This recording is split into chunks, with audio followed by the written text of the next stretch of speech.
India आघाडीचा केंद्रीय निवडणूक आयोगाच्या कार्यालयावरती आज मोर्चा। राहुल गांधींच्या नेतृत्वात 300 खासदार मोर्चात होणार सहभागी।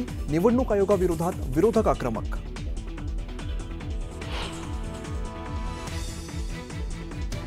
ठाकरेंच्या शिवसेनेकडून मुंबईत आज जनाक्रोश आंदोलन। महायुती सरकारमधील वादग्रस्त मंत्री आणि आमदारांच्या हकालपट्टीच्या मागणीसाठी विरोधक आक्रमक। आंदोलनात उद्धव ठाकरे होणार सहभागी।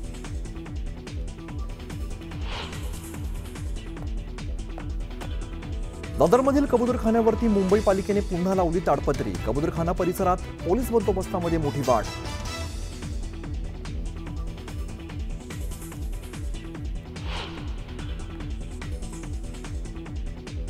रॉबर्ट वाड्राच्या अडचणीत वाढ। ईडीच्या आरोपपत्रात 58 कोटींची बेकायदेशीर कमाई केल्याचा ठपका।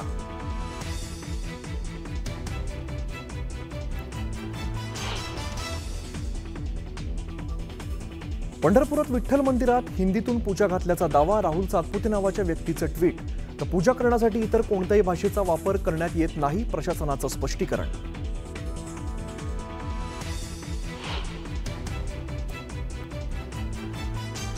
अंबाबाई देवीच्या मूर्तीवरती आजपासून 2 दिवस संवर्धन प्रक्रिया राबवली जाणार। संवर्धन प्रक्रियेच्या पार्श्वभूमीवर देवीचं दर्शन भाविकांसाठी बंद। भाविकांना उत्सव मूर्तीचं दर्शन घेण्याचं आवाहन।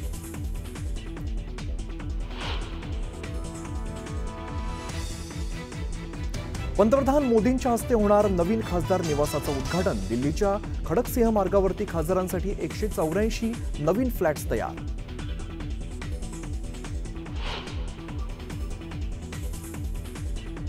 तांत्रिक बिघाडामुळे एअर इंडियाच्या तिरुवनंतपुरम दिल्ली विमानाचं चेन्नईमध्ये इमर्जन्सी लँडिंग। तर लँडिंग करताना समोर दुसरं विमान आल्याचा काँग्रेस खासदार वेणुगोपाल यांचा दावा।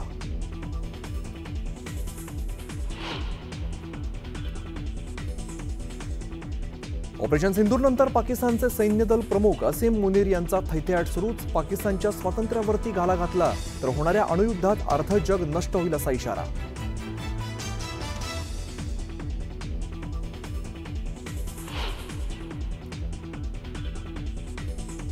अपघातात मृत पावलेल्या पत्नीचा मृतदेह दुचाकीवर बांधून येत असल्याचा धक्कादायक व्हिडिओ समोर। कोणीही मदतीसाठी पुढे न आल्यामुळे दुचाकीवरती मृतदेह नेण्याची वेळ। सोशल मीडियावरती व्हायरल झालेल्या व्हिडिओवर नेटकऱ्यांनी व्यक्त केला तीव्र संताप।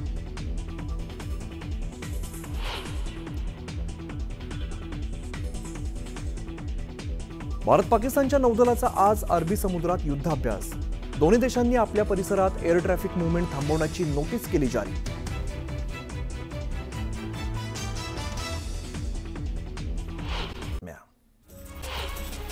गणेशोत्सवासाठी मुंबई ठाण्याहून कोकणात जाणाऱ्या गणेश भक्तांपुढे प्रवासाचा यक्ष प्रश्न उभा आहे। ज्यादा रेल्वे गाड्यांचं बुकिंग फुल झाल्यामुळे पर्यायी वाहतुकीच्या शोधात असलेल्या भक्तमंडळींची मोठी पंचायत होतीये। मुंबई गोवा विमानाचं तिकीट 3,000वरून थेट 12,000वरती गेलंय, तर खासगी बसला 3,000 रुपये मोजावे लागणार आहे। मुंबई महाराष्ट्राचा लोकप्रिय सण असलेल्या गणेशोत्सव काही दिवसांवरतीच येऊन ठेपलेला आणि असं असताना पालिका आणि सरकारने मुंबईतील गणेशोत्सव मंडळांच्या अनेक समस्या अद्याप सोडवलेल्या नाहीयेत। या पार्श्वभूमीवरती शहरातील सर्व गणेशोत्सव मंडळांच्या पदाधिकाऱ्यांची बैठक मंगळवारी संध्याकाळी 6 वाजता वांद्रे या ठिकाणी पार पडणार आहे। हिंगोलीच्या औंढा नागनाथ मंदिरात श्रावण सोमवार निमित्ताने भाविकांनी मोठ्या प्रमाणात गर्दी केली आहे। महाअभिषेकानंतर भाविकांना दर्शनासाठी मंदिराचे दरवाजे उघडण्यात आले। श्रावण सोमवार निमित्ताने 12वं ज्योतिर्लिंग असलेल्या छत्रपती संभाजीनगरच्या घृष्णेश्वर मंदिरात दर्शनासाठी मध्यरात्रीपासूनच भाविकांनी अलोट गर्दी केली आहे। गर्दी लक्षात घेता पोलिसांनी वाहतुकीचं योग्य नियोजन केलेलं आहे। परिसरात सीसीटीव्हीच्या माध्यमातून लक्ष ठेवलं जात आहे।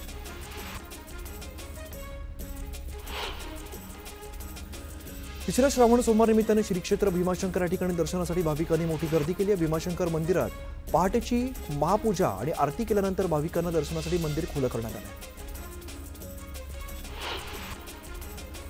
दहीहंडी काही दिवसांवरती येऊन ठेपलेली आहे, त्या पार्श्वभूमीवरती मुंबईत ठिकठिकाणी सराव शिबिरांचं आयोजन करण्यात आलं आहे। बालगोपालांना प्रोत्साहन देण्यासाठी करी रोड इथल्या योगेश्वर बिल्डिंग परिसरात दहीहंडी सराव शिबिराचं आयोजन करण्यात आलं।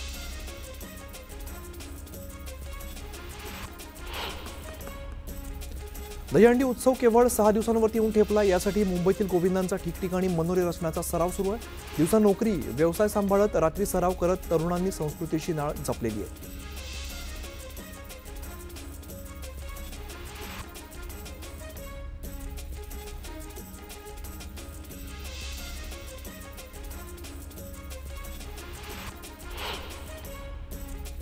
शाळांना अनंत चतुर्दशी आणि दहीहंडीच्या दिवशी मिळणाऱ्या सुट्ट्यांचा निर्णय राज्य सरकारने 7 ऑगस्टला बदलला. गौरी गणपती आणि नारळी पौर्णिमा या दिवशी सुट्टी जाहीर केलेली आहे. मात्र हा बदल विद्यार्थ्यांच्या हिताचा नसल्याची टीका शिक्षक आणि पालकांनी केली आहे.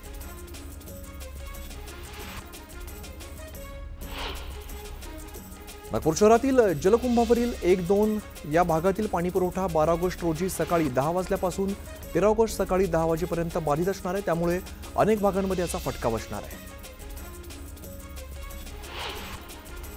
वरळीतल्या बीडीडी चाळीमधील 556 कुटुंबांचं नव्या घराचं स्वप्न अखेर साकार होतंय. 14 ऑगस्टला सकाळी 10 वाजता माटुंगा या ठिकाणी यशवंतराव नाट्यगृहात घरांच्या चाव्या वाटपाचा कार्यक्रम आहे.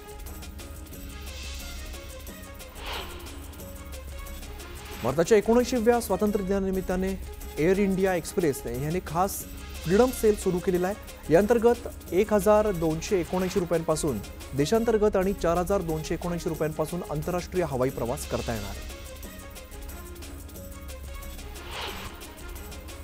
एअर इंडियाने आपल्या पायलट आणि इतर काही कर्मचाऱ्यांसाठी सेवानिवृत्तीची वयोमर्यादा वाढवण्याचा निर्णय घेतलाय. या निर्णयामुळे पायलट आणि कर्मचाऱ्यांच्या सेवानिवृत्तीच्या वयामध्ये वाढ झालेली आहे. ही वयोमर्यादा आधी 58 वर्ष होती. आता नवीन निर्णयानुसार पायलटसाठी 58 वर्षांवरून वाढवून 65 वर्ष आणि नॉन फ्लाईंग कर्मचाऱ्यांसाठी 58 वर्षांवरून 60 वर्ष करण्यात आली. सध्या फळांच्या बाजारात मोठी उलाढाल सुरू असून फळांच्या किमतीत लक्षणीय वाढ झाली आहे. पावसाळ्यामध्ये अनेक ठिकाणी फळबागांचं नुकसान आणि साठवणुकीची अडचण होती. त्यामुळे ही विस्कळीत झाली असताना फळांचा पुरवठा कमी झालेला आहे. उपलब्ध फळांना मागणी वाढल्यामुळे भाव सुद्धा वधारले.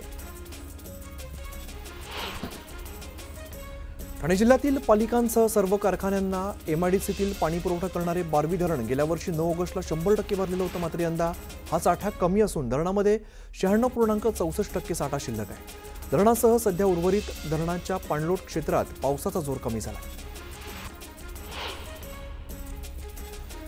दिवा सीएसएमटी लोकल सेवेची 2014 पासून प्रलंबित मागणी पूर्ण होण्याची शक्यता आहे. मुंबई उच्च न्यायालयात दाखल याचिकेवरती 14 ऑगस्ट रोजी सुनावणी पार पडणार आहे. ही मागणी मान्य होण्याची अपेक्षा दिव्यातील लाखो प्रवाशांना आहे.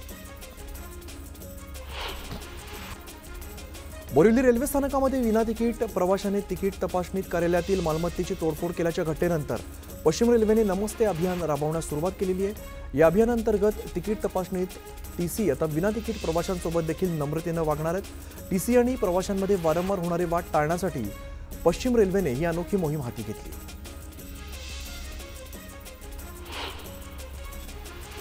लोकलमधील सर्वसाधारण प्रवासी तसंच दिव्यांगांसाठी राखीव असलेल्या डब्यातून बेकायदा प्रवास करणारे फेरीवाले, भिकारी आणि तृतीयपंथी आणि इतर घुसखोरांना मध्य रेल्वेच्या आरपीएफ पथकाने चांगलाच दणका दिलाय. सीएसएमटी ते कसारा दरम्यान जानेवारी ते जुलै या कालावधीमध्ये 22,306 जणांवरती कारवाई केली.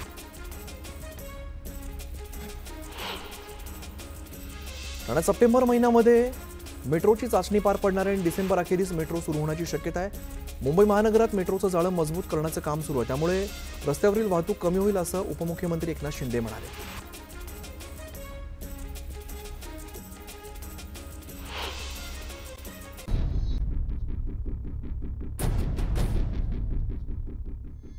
कल्याण डोंबिवली महापालिकेच्या एका आदेशानं नव्या वादाला तोंड फुटलंय. हा आदेश आहे तो म्हणजे 15 ऑगस्टला पालिका क्षेत्रातील कत्तलखाने 24 तास बंद ठेवण्याचा. या निर्णयानुसार शेळ्या, मेंढ्या, कोंबड्या तसंच मोठ्या जनावरांची कत्तल करणारे सर्व कत्तलखाने बंद राहणार आहेत. सर्व कल्याण डोंबिवली महानगरपालिका क्षेत्रातील महानगरपालिकेतील नागरिकांना आपण असं आवाहन केलेलं आहे की 15 ऑगस्ट स्वातंत्र्य दिनानिमित्त जे लहान आणि मोठ्या जनावरांचे कत्तलखाने आहेत ते पूर्णपणे बंद ठेवण्यात येणार आहे. त्याबाबत आपण महापालिकेतर्फे जाहीर आवाहन केलेलं आहे. दरम्यान या आदेशावर राष्ट्रवादी शरद पवार पक्षाचे आमदार जितेंद्र आव्हाडांनी तीव्र आक्षेप घेतलाय. यांच्या बापाचं आहे का हे सगळं राज्य? काय चालू आहे आता? लोकांनी कधी काय खावं, दुकानदारांनी कधी काय विकावं, याला काय शॉप अँड एस्टॅब्लिशमेंट कायद्यामध्ये काय बंधनं दिलीत का कोणी? काय काय तमाशे लावलेत?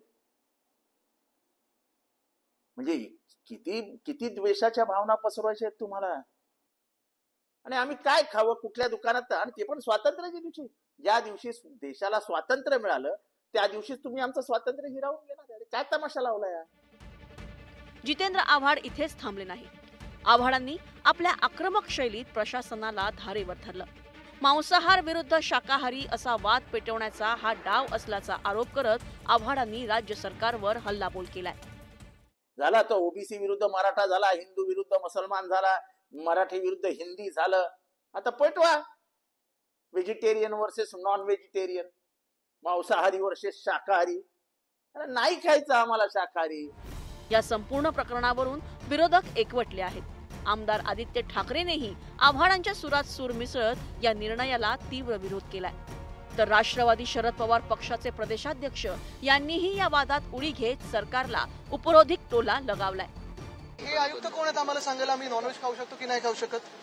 मुख्य गोष्ट म्हणजे देशात आज हेच चाललंय. एका बाजूला आपण पाहतोय तिथून राष्ट्रपती ट्रम्प हे वेळोवेळी टॅरिफ वाढवत चाललेले आहेत. दुसऱ्या बाजूला आपण पाहतोय ब्रिज कोलॅप्स होत आहेत, रस्त्यांना खड्डे पडलेले आहेत. पलावासारखा रस्ता एवढा खराब झालेला आहे. रस्त्यांची परिस्थिती बिकट असताना हे जे कोणी आयुक्त आहेत त्यांना तर सस्पेंड केलं पाहिजे की लोकांना काय खायचं आणि काय नाही खायचं सांगण्यासाठी आणि नॉनव्हेज बंद करण्यासाठी. आता त्या महापालिकेने निर्णय घेतला, मग त्यांना सांगा 12 महिने मटण बंद करून टाका, असे निर्णय घेत असतील. असं आहे की कोणी काय करावं या व्यक्ती स्वातंत्र्यावर तुम्ही त्या ठिकाणी आता बंधनं घालत लागते असतील. मला वाटतं की काही सणाच्या पुरतं मर्यादित आपण समजू शकतो. कल्याण डोंबिवली महापालिकेच्या या आदेशाबाबत सत्ताधाऱ्यांनी प्रतिक्रिया दिली आहे. का त्यांनी आदेश काढला, कुठल्या आदेशाने काढला, कुठल्या अधिकारात काढला, कल्याण डोंबिवली कमिशनरने असा आदेश शेवटी कुठल्या कोड असतं, शेवटी महानगरपालिका चालवता नियम कायदे बघतो आपण. कुठल्या नियमाने काढला, कोणी त्यांना निवेदन दिलं असं करायला, हे वगैरे चेक करावं लागेल. कल्याण डोंबिवलीत काय झालं एकदा मला चेक करावं लागेल. चिकन मटण शॉपवरून आरोप प्रत्यारोपांच्या फैरी सुरू आहेत. विरोधक आणि सत्ताधारी दोघेही आरोपांच्या सुऱ्या एकमेकांवर फिरवत आहेत. मात्र काय खावं आणि काय नाही हा प्रत्येकाचा वैयक्तिक विषय आहे. यावर बंधन घालणं कितपत योग्य आहे असा सवाल आता या निमित्तानं विचारला जातोय. Bureau report, news 18, Lokmat.